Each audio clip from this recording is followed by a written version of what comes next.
भागवत कथा का आयोजन रोहिणी मंदिर के निर्माण हेतु किया जा रहा है कि यहाँ मंदिर बने और आप सब लोगों का सहयोग उस मंदिर को बनाने में हो। और श्रीमद् भागवतम जो हम अभी यहाँ रखेंगे और भगवद गीता और माला, जो लोग भागवतम को लेंगे उस भागवतम पर गुरु प्रभु जी आपको साइन करके देंगे। तो ये बहुत सुंदर अवसर है कि हम भागवतम को अपने घर में लें और भागवतम को पढ़ें, भागवतम को सुने, ताकि हमारा जीवन सफल हो। श्रीमद् भगवद गीता यहाँ पर वितरण के लिए रखी गई है। ये वास्तव में तो फ्री है, लेकिन कुछ दान दे के लेना चाहिए, ताकि वो जो दान आप देंगे वो मंदिर के निर्माण में जाएगा। तो प्रभु जी ने कृपा की है कि भगवद गीता लाए हैं आप सबको देने के लिए फ्री, लेकिन उसके लिए मेरा अनुरोध है आपसे कि मंदिर के लिए कुछ भी राशि आप दान में देके उसको ले सकते हैं। और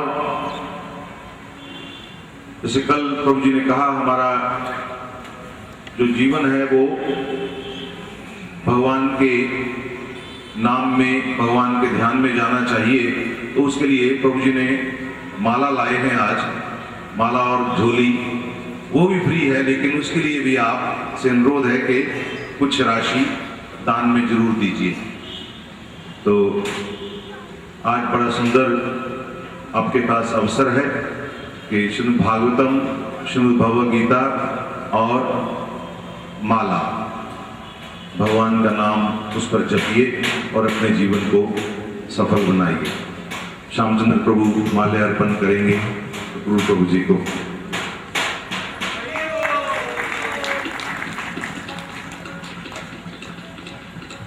उज्जवल प्रभु माल्य अर्पण करेंगे गुरु प्रभु जी को, और केशव मुरारी प्रभु माल्य अर्पण करेंगे गुरु प्रभु जी को।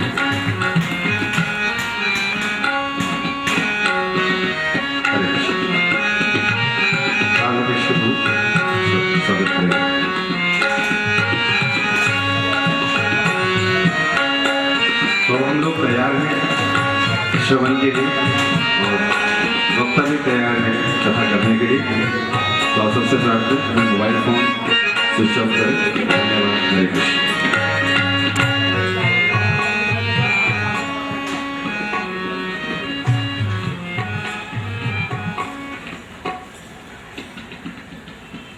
ओम अज्ञानतिमिरन्धस्य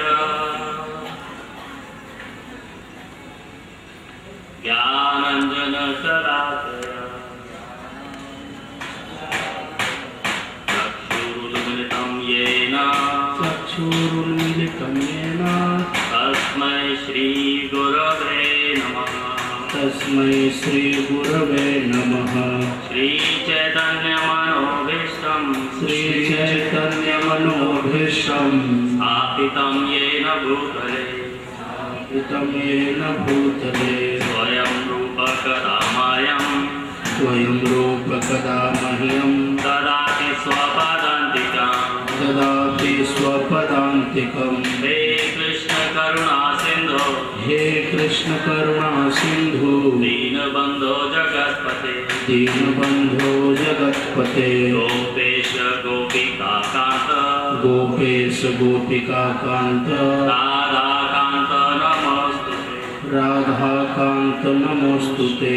तप्त कांचन गौरांगी तप्त कांचन गौरांगी राधे वृंदावनेश्वरी श्री राधे वृंदावनेश्वरी वृषभानुसुते देवी वृषभानुसुते देवी प्रणमामि हरिप्रिये प्रणमामि हरिप्रिये वाञ्छकल्पतरुभ्यश्च वाञ्छाकल्पतरुभ्यश्च कृपासिन्धुभ्य एव च कृपासिन्धुभ्य एव च पतितानां पावनेभ्यो पतितानां पावनेभ्यो वैष्णवेभ्यो नमो नमः वैष्णवेभ्यो नमो नमः नमः ॐ विष्णुपादाय नमः ॐ विष्णुपादाय कृष्णपृष्ठाय भूतले कृष्णप्रेष्ठाय भूतले श्रीमते भक्तिवेदान्त श्रीमते भक्तिवेदान्त स्वामिनिति नामिने स्वामिनिति नामिने नमस्ते सरस्वते देवे नमस्ते सरस्वती देवे गौरवाणी प्रचारिणे गौरवाणी प्रचारिणे निर्विशेष शून्यवादी निर्विशेष शून्यवादी पाश्चात्य देशतारि पाश्चात्य देश तारिणे जय श्री कृष्ण चैतन्य जय श्री कृष्ण चैतन्य प्रभु नित्यानंद प्रभु नित्यानंद श्री अद्वैत गदाधर श्री अद्वैत गदाधर श्रीवासदि गौर भक्त श्रीवासादि गौर भक्त वृंद हरे कृष्ण हरे कृष्ण हरे कृष्ण कृष्ण कृष्ण हरे हरे कृष्ण कृष्ण हरे हरे हरे राम हरे राम हरे राम राम राम हरे हरे राम राम हरे हरे ओम नमो भगवते वासुदेवाय ओम नमो भगवते वासुदेवाय ओम नमो भगवते वासुदेवाय ओम नमो भगवते वासुदेवाय ओम नमो भगवते वासुदेवाय ओम नमो भगवते वासुदेवाय नारायणं नमस्कृत्य नारायणं नमस्कृत्य नरं चैव नरोत्तमं नरं चैव नरोत्तमं देवीं सरस्वतीं व्यासं देवीं सरस्वतीं व्यासं ततो जयमुदीरये ततो जयमुदीरयेत् नष्टप्रायेषु भद्रेषु नष्टप्रायेषु भद्रेषु नित्यं भागवत सेवया नित्यं भागवत सेवया भगवती उत्तम श्लोके भगवती उत्तम श्लोके भक्तिर्भवति नैष्ठिकी भक्तिर्भवति नैष्ठिकी हरे कृष्ण। हरे कृष्ण। आज श्रीमद् भागवत कथा के दूसरे दिवस पर आप सब भक्त लोगों का हार्दिक अभिनंदन करता हूँ।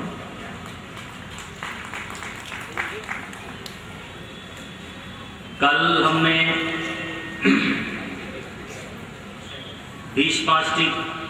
भीष्माष्टमी के अवसर पे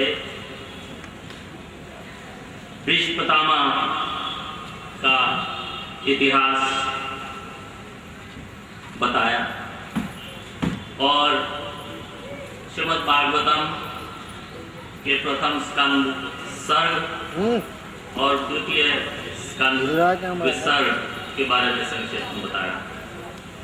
वास्तव में भीष्म पितामह का इतिहास भी विसर्ग के साथ जुड़ा हुआ था या है, तो उस तरीके से सर्ग विसर्ग और उसके बाद जो भीष्म पितामह का इतिहास वो कल हमने चर्चा की। भीष्म पितामह के बारे में जो कुछ बताया, किसी को कोई प्रश्न है कल जो बताया उसमें से?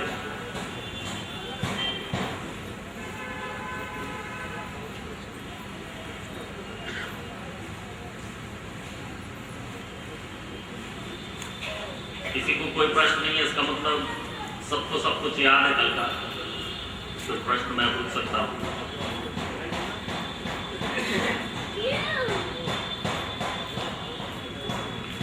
सर्ग और विसर्ग के बारे में कल बताया था। कौन बता सकता है सर्ग क्या होता है? कोई बता सकता है सर्ग क्या होता है? एक माता जी पिंक साड़ी वाली बताइए माता जी।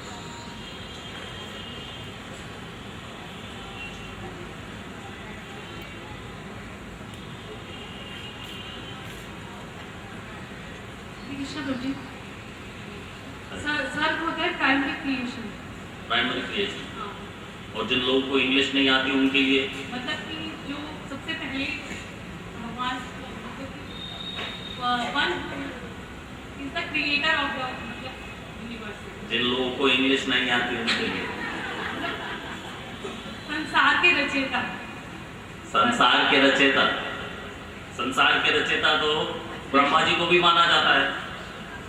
हाँ, लेकिन जो ब्रह्मा विष्णु के भी रचयिता है, मतलब जो सुप्रीम पर्सनालिटी। थैंक यू, बहुत अच्छा प्रयास किया आपने ये माला के लिए।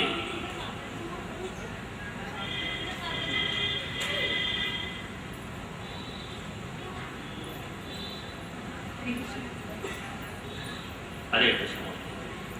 प्रभु जी, सर्ग प्राइमरी स्टेज और विसर्ग है सेकेंडरी स्टेज, यानी प्राथमिक और दूसरी स्टेज। बस हो गया। फर्स्ट स्टेज वो है जिसमें कृष्ण आए और कृष्ण के बाद विष्णु आए, विष्णु के बाद ब्रह्मा जी, आगे फिर सृष्टि बनी। शांतनु, शांतनु से गंगा जी से विवाह किया शांतनु ने, और उससे पहले भीष्म पितामह पैदा हो चुके थे। यहाँ तक आप। Very good, good try. इतने सब लोगों के सामने इतना भी बोलना आसान नहीं होता। बहुत कोशिश की आपने मतलब। और कोई प्रभु जी बताएंगे? ये आगे वाले प्रभु जी बताएंगे।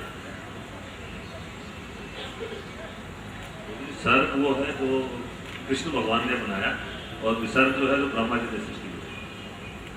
बहुत अच्छा।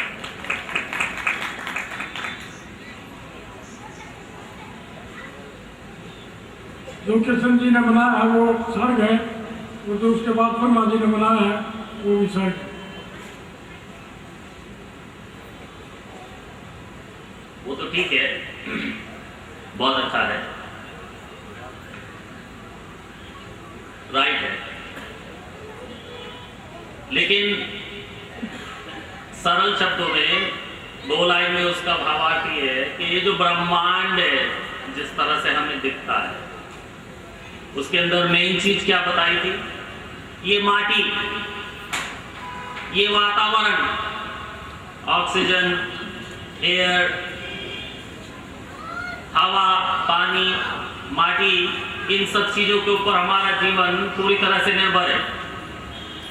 और ये सब चीजें ब्रह्मा जी की बनाई हुई नहीं है।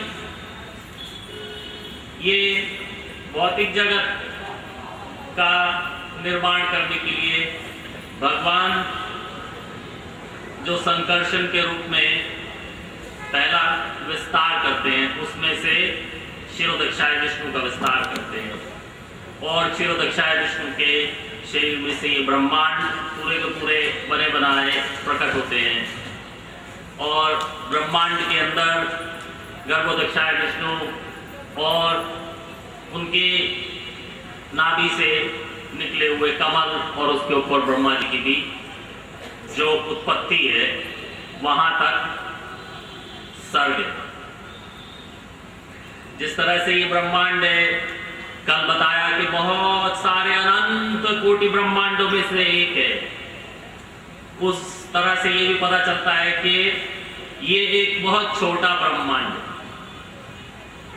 क्योंकि जब भगवान कृष्ण, ये कथा आती है भागवतम में, कि एक बार जब भगवान कृष्ण यहाँ पृथ्वी पर द्वारका में राज्य कर रहे थे, तो ब्रह्मा जी एक बार उनके दर्शनों के लिए प्रकट हुए और सुदर्शन चक्र द्वारका को की रक्षा करता था। वैसे ब्रह्मा जी को प्रकट होने के लिए किसी के डोर पे आना जरूरी नहीं होता, कहीं भी वो डायरेक्ट आपके रूम में प्रकट हो सकते हैं। लेकिन सुदर्शन चक्र की रक्षा की वजह से उनको द्वार पे आना, और द्वार पे आके बताया कि अंदर जाके द्वारपालों भगवान से कहो कि उनके दर्शनों के लिए मैं ब्रह्मा उनके द्वार पे आया हूं। भगवान ने ब्रह्मा जी में थोड़ा सा अभिमान ज्ञात कर लिया और उन्होंने द्वारपाल से कहा कि जाओ जाके पूछो ब्रह्मा से कि कौन से ब्रह्मा हो आप।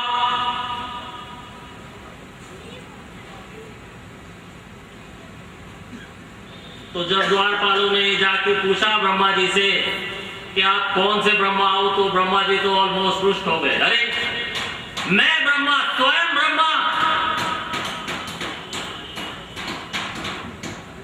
तो भगवान ने कहा उनको आज अंदर आने दो, और साथ ही साथ और भी ब्रह्मांडों के बहुत सारे ब्रह्माओं को बुला लिया,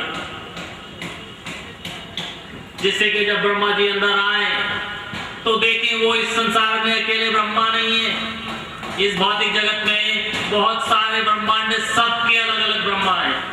ये तो हमारे ब्रह्मा केवल चतुर्मुख ब्रह्मा है, वहां पे 5 मुख के ब्रह्मा, 6 मुख के ब्रह्मा, 10 मुख के ब्रह्मा, 100 मुख के ब्रह्मा, 1000 मुख के ब्रह्मा, और यहाँ तक के 10,000 मुख के ब्रह्मा भी मौजूद थे।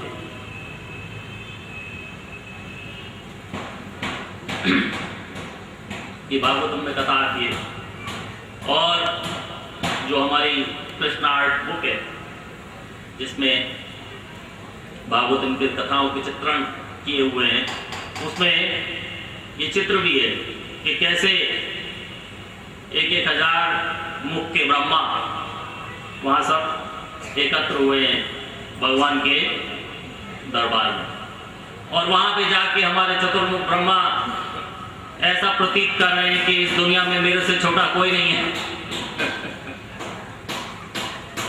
तो भगवान ने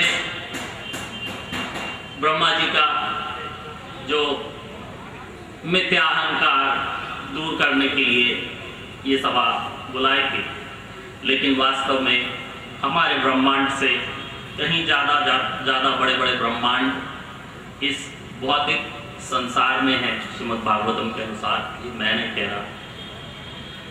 और जितने बड़े ब्रह्मांड हैं उतने ज़्यादा वहाँ के ब्रह्मा के मुख भी।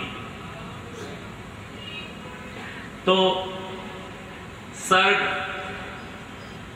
वहाँ तक की उत्पत्ति है कि भगवान ने पूरा ब्रह्मांड, अंदर क्षीरोदक्षाय विष्णु, जल, पृथ्वी, वायु, आकाश, ये सब इंग्रेडिएंट्स, सब कुछ बनाने के लिए हर तत्व जिसको कहते हैं, हर एक तत्व जो है वो भगवान का बनाया हुआ। फिर उसके बाद उन तत्वों को मिश्रण करके जो कुछ भी बनाना है, वो तत्वों से मिश्रण करके आगे जो कुछ बनाना है, वो ब्रह्मा जी का कार्य है। वो विसर्ग में है। तो विसर्ग में मुख्य रूप से ब्रह्मा जी अपने स्वयं के शरीर से ही नारद जी को भी प्रकट करते हैं, 4 कुमारों को भी प्रकट करते हैं, 7 ऋषियों को भी प्रकट करते हैं, और मनु और शतरूपा को भी प्रकट करते हैं, और भी बहुत सारे प्रजापतियों को प्रकट करते हैं। मनु और शतरूपा खास तौर पे मानवों के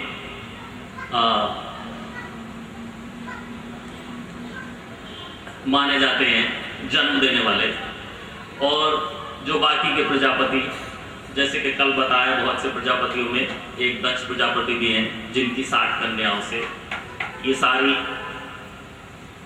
सृष्टि में जो जीव जंतु, कीड़े मकोड़े, मछली, जलचर, ये सब उन्हीं से प्रकट हुए हैं, यहाँ तक कि गरुड़ देव भी। तो विसर्ग के बारे में बताया था कल। उसके अलावा ऐसे देवी सरस्वती भी ब्रह्मा जी के शरीर से प्रकट होती हैं। और उसके बाद बताया कि शरीर छोड़ने का समय कल का दिन विश्वपिता मैंने विशेष तौर पे सेलेक्ट किया था, क्योंकि सूर्य उत्तरार्ध में पहुंच जाता है और उसको उत्तरार्ध में पहुंचे हुए भी 3 दिन हो गए। मकर संक्रांति के दिन सूर्य उत्तरार्ध में जाना शुरू करता है, तो कल की अष्टमी के दिन काफी उत्तर तक सूर्यदेव पहुंच गए थे। तो इसलिए ये समय, इसको प्रकाश का समय माना जाता है। ये 6 महीने को शरीर त्याग के जाने वाले को, जिसको परलोक जाना है, उसको या वो प्रकाश के मार्ग से जा सकता है या वो अंधकार के मार्ग से जा सकता है। तो अगर कि कोई पूछे किसी को भी, तो हर कोई कहेगा हाँ मुझे तो प्रकाश में ही जाना है, मुझे अंधकार में नहीं जाना। तो इसलिए ये उत्तरार्ध और दक्षिणार्ध का कल बताया, और ये बताया कि हमारे ग्रंथों के अनुसार ये पृथ्वी नहीं है जो सूर्य के चक्कर लगाती है, बल्कि सूर्य